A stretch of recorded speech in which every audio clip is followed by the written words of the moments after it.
I'm not saying that we restrict people's freedom of speech. Nowhere near that.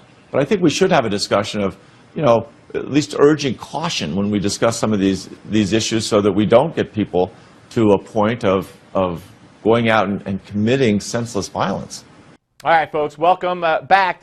More of that, the governor of Colorado's statements on Gimme 5, but I want to discuss them now with the Malzberg panel. David Swerdlick, assistant editor of PostEverything at the Washington Post, and C. Edmund Wright, columnist for Breitbart.com and the American Thinker. Gentlemen, welcome. Hope you have both had great Thanksgiving holidays. That's the governor of Colorado reacting to the so-called, quote-unquote, Planned Parenthood shooting, as the media has identified it over the weekend.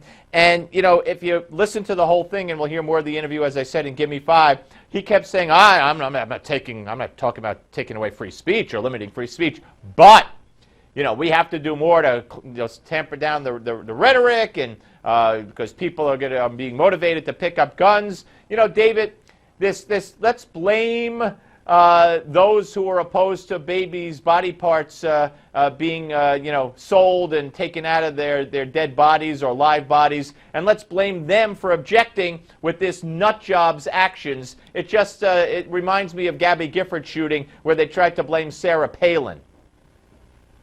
Yeah, I think, look, politicians in both parties right now, particularly Democrats maybe, are struggling to provide some answers and some context around the rash of shootings that we've seen and that have kind of been publicized in recent weeks and months.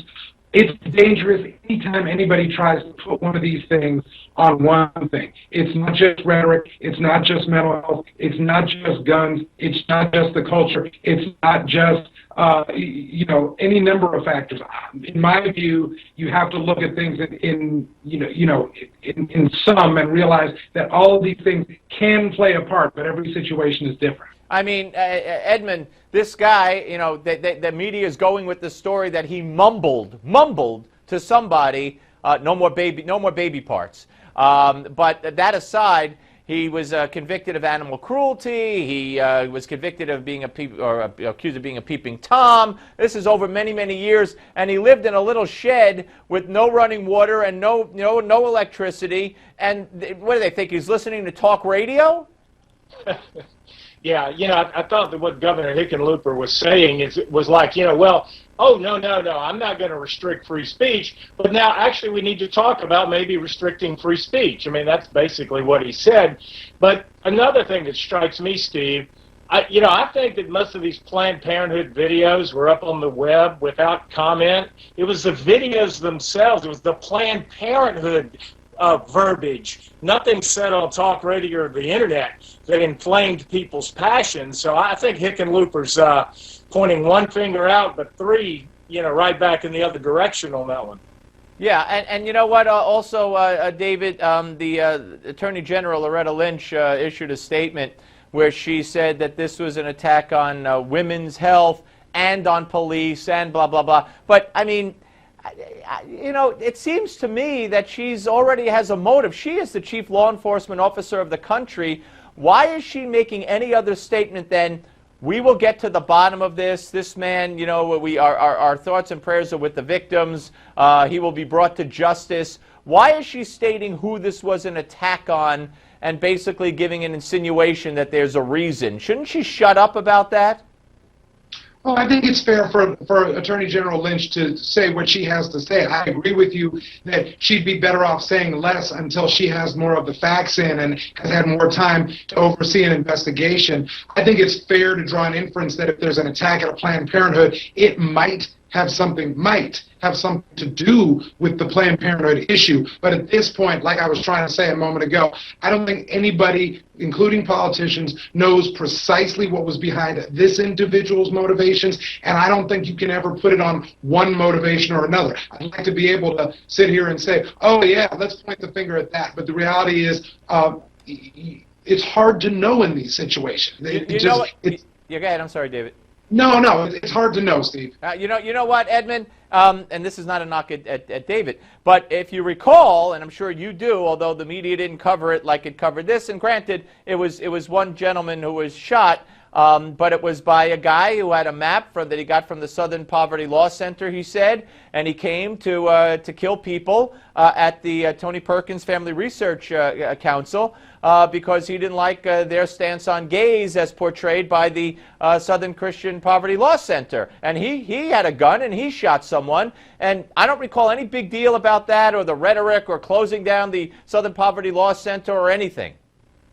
No, well, of course not. And, you know, the gun debate, anytime there's a shooting, there's a rush by politicians on the left, far quicker than any politician on the right will ever comment every single time, and the media to try and tie it to a Tea Party type or some pro-life zealot.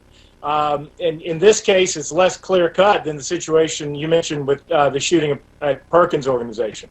Yeah, no, absolutely. And again, I hearken back, guys, to Gabby Giffords shooting and how just, you know, minutes. I remember I was on the treadmill. I think it was a Saturday, and I remember hearing and watching, and right away, so Sarah Palin on her website had districts, congressional districts in the crosshairs, which of course she thought that the Republicans could win or take back, and one of them was Gabby Giffords. So because she had crosshairs on that particular congressional district, this guy saw it, and he went out and he shot her because of that. And of course, nothing could have been further from the truth. It's just, talk about, you know, the rhetoric and who has to calm down with the rhetoric. It's the media running wild. And again, I'd love to know where this report came from and what he, no more body parts. I mean, a raving madman lunatic, and this is what he mumbled. I don't know who interprets mumbles, but I guess they do a pretty good job. We're coming back. We got Trump and a big endorsement for Christie. Don't go away.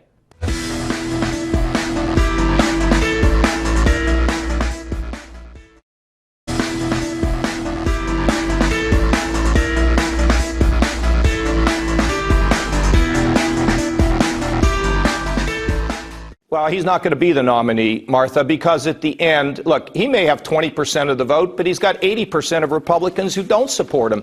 And somebody has to call him out on this kind of divisive language. It's answer outrageous. That question. You say he won't get the nomination. No. What if he does? Will you support him? He's not going to. But, so, you know, we're not even going to go there. But I tell you this. So you would you support him, Governor Kasich, if he is the Republican nominee, after what you've just said about him? I think he's very divisive, and I do not believe he will last, Martha. All right, rejoining us on the Malzberg panel, David Swerdlick and C. Edmund Wright. That was John Kasich. And I got to tell you guys, his logic that he's got 20% of the vote, Trump, which he has more, but even if that's true, that means 80% of Republicans don't support him. He's not going to be the nominee. Well, what does it say for John Kasich, who, I don't know, has 3% of the vote, 97% of Republicans don't support him? You know, why is he even out there? But that aside, you know, a big endorsement went not to Donald Trump on Sunday, but the New Hampshire Union Leader, very influential newspaper in New Hampshire, went to, of all people, Edmund, Chris Christie. Yeah, well, this is the funny thing about New Hampshire. By the way, I got to get in my John Kasich line. He's this year's John Huntsman in a cheap suit and bad hair. But back to the endorsement of Christie. Christie might do pretty well in New Hampshire, but, you know, as we know from President Steve Forbes, winning the New Hampshire primary means very little in the Republican Party. Yeah, what about it, David? Were you surprised? And you know, you're a newspaper guy. How much does it really mean, do you think, especially that paper in New Hampshire? So the union leader endorsement matters more than many endorsements.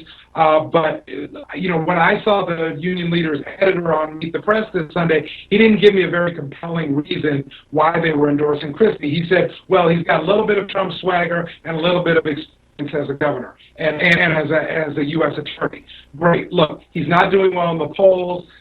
You know, maybe he'll make a little bit of a comeback at this point. Maybe he'll get some traction out of New Hampshire. But at this point, I don't know what the reason that people would get behind Christie would be. He has not distinguished himself, in my view, on any of the issues. But there's still plenty of time. As far as Kasich goes, I'm kind of with Edmund. You know, maybe it makes sense. Wait. You think you're going to knock his hair in his suit? No. Not on the suit. I did laugh, but not on his suit. Look, Kasich is the one guy in the field that both has a lot of experience as a governor and as a member of Congress, as a committee chair. He has sort of emerged, and I think his only choice at this point is to emerge as the anti-Trump because he's not getting any traction doing anything else. So I guess he's decided that's what he's going to do, and maybe it'll work for him, and maybe it won't. By the way, I wish somebody would ask Chris Christie, what was your stance on the proposed Ground Zero Mosque, Governor? Because I remember oh so well when I had him on at WR Radio in New York when that was being proposed, and he said, I shouldn't comment on that. It's not right for a politician to weigh in on that and have an opinion on that. Wishy-washy to the max, and that was where I started seeing Chris Christie turn from who he was supposed to be to who he actually was. Anyway, all right, let's move on to this, this Paris Climate Summit, or whatever you want to call it. You know, David, you can't be happy with or proud of Barack Obama, again, standing there and almost repeating what he said after the Paris attacks about how, you know, we're going to Paris, we're here now, and what a great thing for the terrorists to see. Boy, we're going to make our world a better place in spite of the terrorists. I mean, to keep bringing up the acts of terror and ISIS with this nonsensical, you know, Paris Climate Summit is insulting. It's detached. Steve, look, I have agreed with you. We talked last week, and I agree with you now, that the optics have not looked great for President Obama in the last 2 weeks. That being said, he is the only world leader that has been waging war against ISIS consistently for the last year and a half. So the comparisons or the criticisms are relative to every other world leader. Putin just got in this a few weeks ago. France just got in this a few weeks ago. Britain is hardly in this. The Arab states, the Arab monarchies are not really in this at all. So David, let me turn that around. On terror, I think is a non sequitur. All right, let me turn that around and give it to you, Edmund, a little red meat. So then it's Obama who has sat back when he's supposed to be fighting ISIS and has let them do everything they've done, take the land they've taken, expand their reach, expand their terrorism capabilities. If he was the only one fighting them all this time, then he's responsible. Yeah, you know, I saw a sortie count in a report this morning, and while we have been flying sorties against ISIS, the number is incredibly small compared to you know, what we've done in past situations. Right, and we haven't dropped a lot of the bombs because of the fear of civilians or the oil. Right. Listen, guys, I got to go. Great debate. David Swerdlick, C. Edmund Wright, thank you very much. We're going to have Mark Morano up next, the executive director of ClimateDepot.com. But on Friday at 4 p.m. Eastern, we're going to have America Talks Live, hosted by me. If you want to be part of the action, jot down this number, 877-NEWSMAX. Don't forget, look at your screen. Do what it says.